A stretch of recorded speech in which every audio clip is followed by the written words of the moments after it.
I was delighted that Victoria asked me to contribute some new works for the wonderful 30th anniversary of Clarinet and Saxophone Classics, both the recording label and the publishing arm, Samek Music.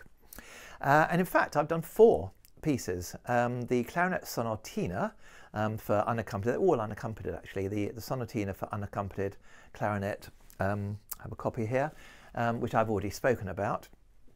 And sonatinas, again unaccompanied, for E-flat clarinet, for bass clarinet, and a little saxophone piece. And today I'm going to talk a little bit about the E-flat clarinet sonatina. It's not a big repertoire, to be honest. There's not a lot of works for unaccompanied E-flat. There are some, so it's really rather special being invited to contribute to this repertoire. Here's the great little instrument, the E-flat clarinet. There is a smaller one, the A-flat clarinet, and I think there may even be a smaller one, I'm not sure. But anyway, here's the E-flat. I first fell in love with the E-flat clarinet when I was at school, actually. I was playing my usual clarinet. I don't think I even knew much about an E-flat clarinet or that it existed until A-level.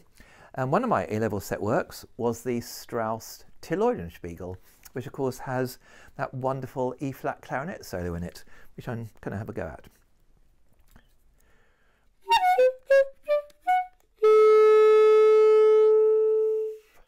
It's not a great E-flat clarinet, and though I've done a lot of professional orchestral playing, I've never done professional orchestral E-flat playing, but it's a wonderful instrument, and people fall in love with this instrument.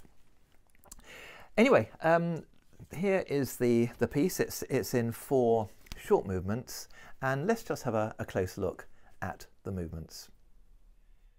Of course, when you think about the E-flat clarinet used in orchestral music, Tilleulenspiegel actually comes to mind, as does the solo in the Berlioz Symphonie Fantastique. And as I said in my little introduction in Victoria's edition, I didn't want to typecast the E-flat in its more traditional role, you know, that rather sort of perky sound that we associate with it. So although I have used that, particularly maybe in the 3rd movement, slightly in the 4th, I've tried to write some really rather expressive and lyrical music for this instrument. So the first movement, it is an allegro assai, but it's rather more on the lyrical side. There are some fanfare-like triplets as part of the main subject, but it has a lyrical feel. So here's just the opening of the first movement.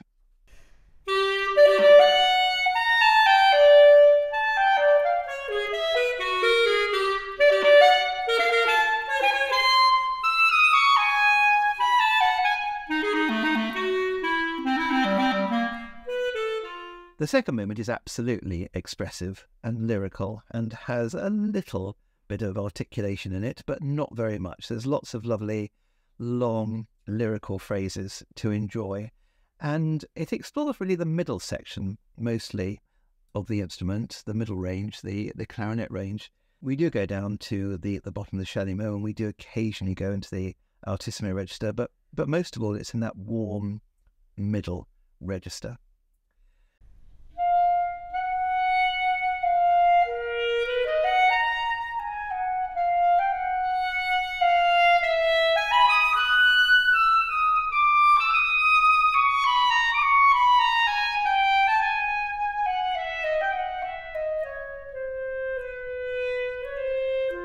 The third movement, inevitably a scherzando, is going to explore the more perky, lively sounds of the E-flat instrument. And so it does lots of short notes, lots of very lively, energetic rhythms, make, I think, the scherzando a lot of fun to play. There is as I've written, quasi-cantabile, a slightly cantabile bit in the middle.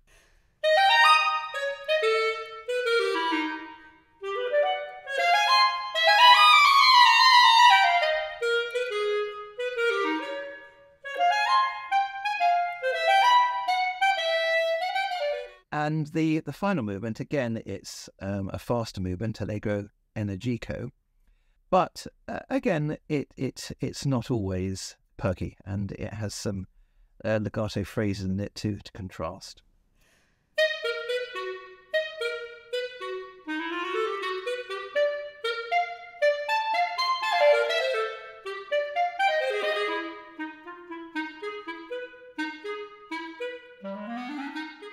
So there it is, a Sonatina for E-flat clarinet. I hope that you'll enjoy listening and enjoy playing it.